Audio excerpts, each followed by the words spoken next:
সেই ইঁদুরমুখীর গায়ে লেগে গেল কুরুচিপূর্ণ ভিডিও করি। আমি যদি কুরুচিপূর্ণ ভিডিও করি তুই ভিডিও দেখাস কেন? আর আমি বেটা মানুষ, আমি কুরুচিপূর্ণ ভিডিও করলে আমার ফেসবুক কন্টেন্ট। এভাবেই বারিশা হককে নিয়ে কড়া সমালোচনা করেন দিঘির মামা ভিক্টর। তবে একটা সময় বারিশা হক, দিঘির মামা এবং দিঘির মধ্যে গলায় গলায় খাতিল ছিল। তবে এই সম্পর্কের ফাটল কিভাবে ধরলো এবং কি নিয়েই বা তাদের মধ্যে ঝামেলা শুরু হলো?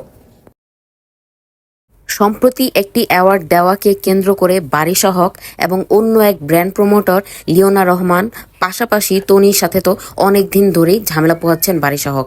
এর মধ্যেই দিঘির মামা বারিশা হকের কণ্ঠ ব্যবহার করে একটি ভিডিও তৈরি করেন। মজার ব্যাপার হচ্ছে যে আপনাকে বলি, আমাকে নিয়ে ভিডিও বানায় একটা মহিলা, প্রচুর বাজে বাজে ভিডিও বানায়। সো আজকে আমি এখন দিঘির মামার এমন ভিডিও দেখে একদম চটে যান বারিশা হক এবং দিঘির মামাকে নিয়ে লম্বা একটি স্ট্যাটাস দিয়ে দেন।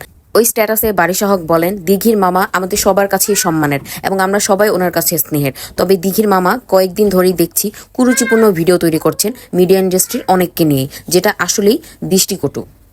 দিঘির মামা নিজেই তার সম্মান নষ্ট করেছেন, যার কারণে আমরা মিডিয়া ইন্ডাস্ট্রির সবাই আজকে থেকে তাকে বয়কট করলাম। এবং এই স্ট্যাটাস দেখেই দিঘির মামা একদম চটে যান। তিনি বলেন, তুমি মিডিয়া ইন্ডাস্ট্রির কে আমাকে বয়কট করার? তুমি তো মিডিয়ার কেউ না, তুমি জাস্ট একজন ব্র্যান্ড প্রমোটর। শুধু তাই না, দিঘির মামা বারিশা হকের স্বামীকে জড়িয়েও অনেক কিছু বলেন।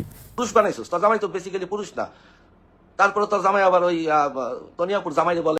দিঘির মামা মূলত বলেন, বারিশা হকের স্বামীর উচিত বারিশা হককে নিয়ন্ত্রণ করা এবং বারিশা হকের মিডিয়া ইন্ডাস্ট্রির সকলের সাথে এভাবে খোঁচাখুচি করা বন্ধ করা।